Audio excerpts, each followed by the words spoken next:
Isaías, capítulo 41, e o verso de número 17. Os aflitos e necessitados buscam águas, e não as há, e a sua língua se seca de sede. Mas eu, o Senhor, os ouvirei. Eu, o Deus de Israel, os não desampararei. Abrirei rios em lugares altos e fontes no meio dos vales. Tornarei o deserto em tanques de águas e a terra seca em mananciais. Plantarei no deserto o cedro e a árvore de cita e a murta e a oliveira. Conjuntamente porei no ermo a faia, o homeiro e o álamo, para que todos vejam e saibam e considerem e juntamente entendam que a mão do Senhor fez isto e o Santo de Israel o criou. Apresentai a vossa demanda, diz o Senhor, trazei as vossas firmes razões, diz o rei de Jacó. Esta aqui é também uma mensagem de esperança para o povo de Israel na época em que eles, na realidade, estavam um tanto afastados aí da comunhão perfeita, plena com o Senhor.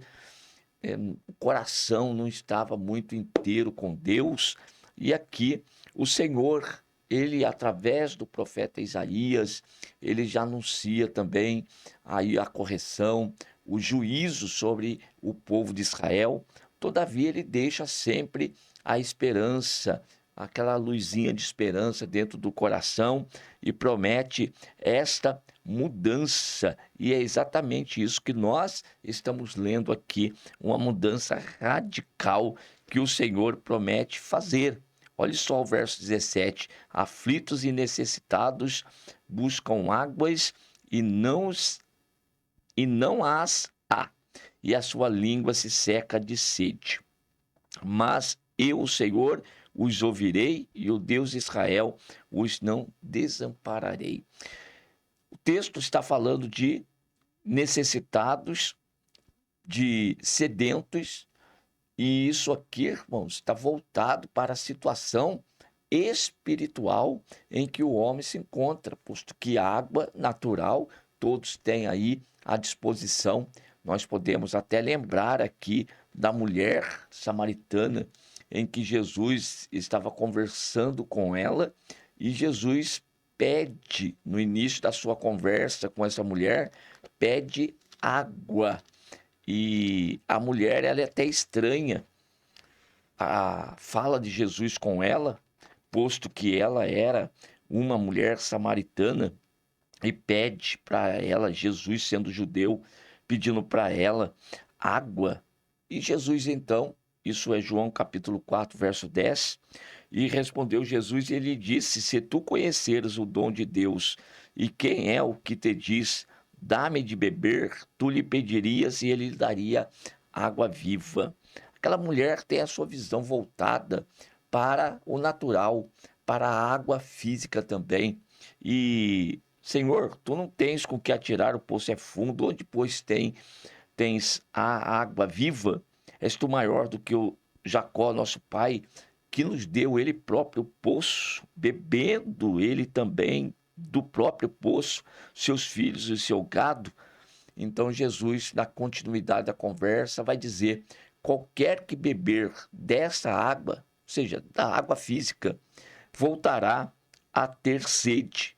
Mas aquele que beber da água que eu lhe der, nunca terá sede, porque a água que eu lhe der se fará nele uma fonte de água a jorrar para a vida eterna. Ou seja, o Senhor Jesus está falando de uma necessidade não física, não do homem natural, mas Jesus está falando de uma necessidade que existe no homem interior, no homem espiritual. O físico se alimenta com as coisas da terra, do físico, e o espiritual. Ora, o espiritual vai ser alimentado daquele que é também de origem espiritual. E no caso aqui, nós precisamos nos alimentar da palavra de Deus, nós precisamos ser saciados, a nossa sede espiritual também pela palavra de Deus, que é a água limpa. O homem, quando ele não tem conhecimento desse fato, e ele sente dentro de si, pois a necessidade é real, embora seja espiritual, é real, ele começa a buscar saciar, suprir essa necessidade em tantas outras coisas nessa terra. E ele começa a querer preencher o vazio e então aí saciar essa fome que ele não entende até então com outras coisas, que só vai sobrecarregando a sua vida e demonstrando que cada vez mais ele está necessitado, sem saber na realidade do quê. Ora, você que está acompanhando esta mensagem e você está passando por uma situação semelhante e você procura aqui, procura ali, procura lá e assim mesmo você continua com um vazio dentro de si, saiba que você está precisando de algo que vem do céu, de Deus, esta fonte de água que vai jorrar para a vida eterna. E o único que tem para dar chama-se Jesus Cristo. Ele é a fonte das águas vivas. Nós temos aqui também João, capítulo de número 7, quando Jesus, no último dia da festa, ele se colocou de pé, isso é o verso 37 do capítulo 7 do Evangelho segundo registrou João, no último dia, o grande dia da festa, Jesus pôs-se em pé e clamou dizendo: se alguém tem sede, que venha a mim e beba. Quem crê em mim, como diz a Escritura, rios de água viva correrão do seu ventre. Não é para crer em Jesus de qualquer forma. Não basta somente saber que existe um homem que deixou a sua glória e veio a este mundo para morrer por nós na cruz do Calvário. Ter conhecimento da história não é o bastante. Tem que acreditar, tem que crer em Jesus, como diz a Escritura.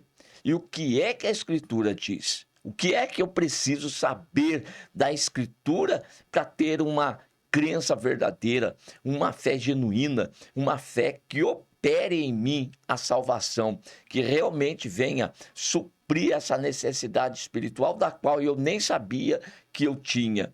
Ora, você tem que entender que o homem, no princípio, ele tinha comunhão com Deus, ele caminhava com Deus, ele vivia na presença de Deus, mas foi enganado pela serpente lá no jardim.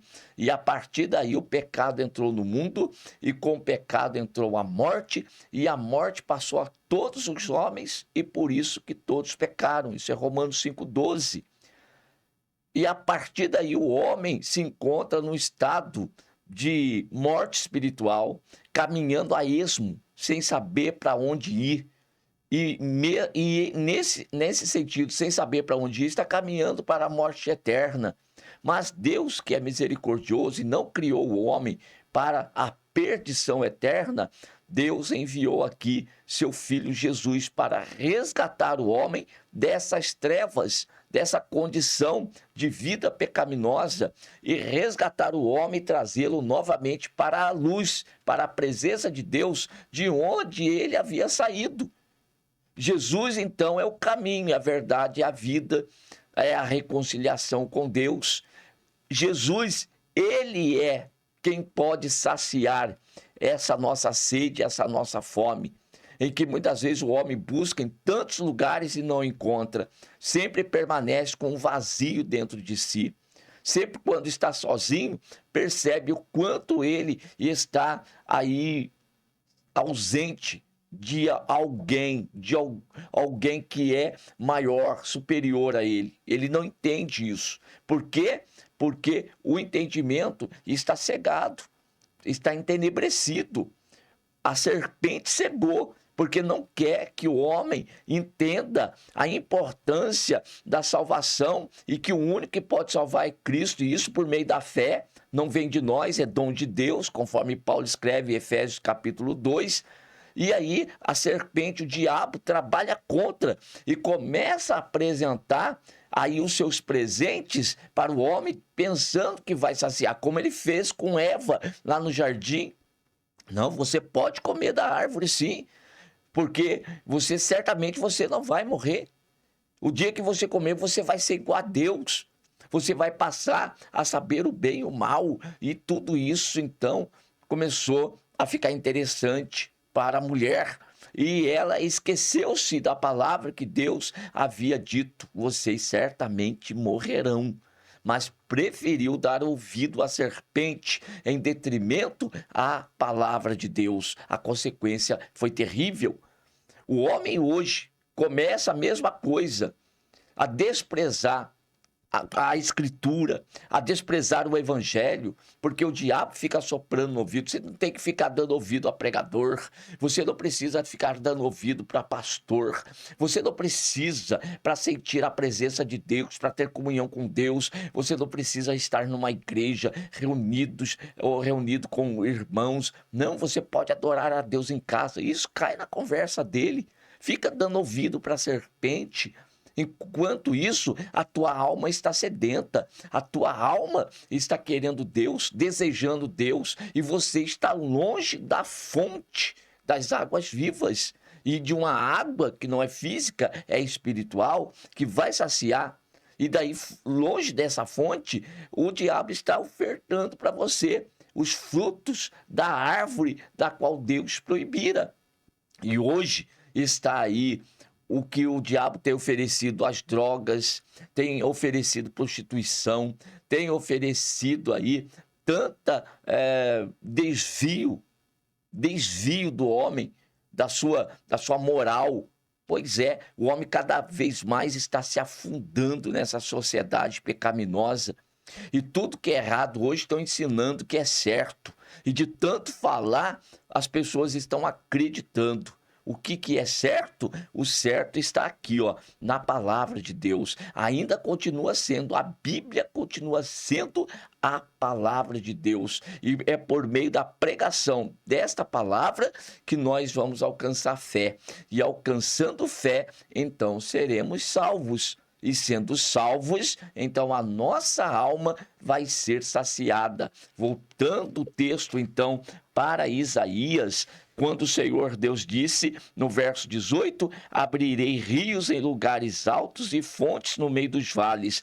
Tornarei o deserto em tanques de águas e a terra seca em mananciais. Isso aqui, o Senhor não está preocupado tão somente com o deserto, ou com o vale, ou com os montes. Não, o Senhor, ele está então voltado para a situação do homem. É o homem que interessa para Deus, é o homem que é importante para Deus, é o homem que foi criado à sua imagem e à sua semelhança. E ele promete mudança. Onde é um deserto, ele vai tornar isso aí num tanque de manancial, mudança radical. Então não pense você que está me acompanhando nessa mensagem que tudo está acabado, tudo está perdido.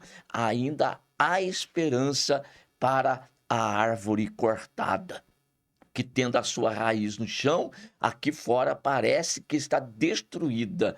Mas existe uma fonte de água que vai jorrar, e ao cheiro das águas vai tornar a se renovar. Pode ter certeza. E esta fonte de água aqui, ó, Jesus vai enviar o seu Espírito sobre esta pessoa, sobre a tua vida, sobre os teus negócios, sobre a tua família, e vai haver restauração, vai haver renovo ao cheiro das águas, e as águas vão descer. Creia nisso. Creia nas Sagradas Escrituras, se alimente da palavra de Deus e permita que esta chuva desça, esse manancial desça abundantemente sobre você. E você vai notar a diferença que vai começar a acontecer. O deserto vai começar a florescer e tudo vai mudar, vai se transformar numa planície linda, maravilhosa, mas isso somente com a presença do Senhor Jesus Cristo. Para tanto é necessário andar conforme o que as Escrituras têm dito para nós. Não abandone a Escritura, não abandone a congregação, não abandone os cultos, esteja juntos ali com os irmãos, esteja junto com os irmãos para a adoração, para o louvor, para o cântico, a fim de que você possa realmente receber esta promessa de Deus e a tua vida vai mudar. Amém.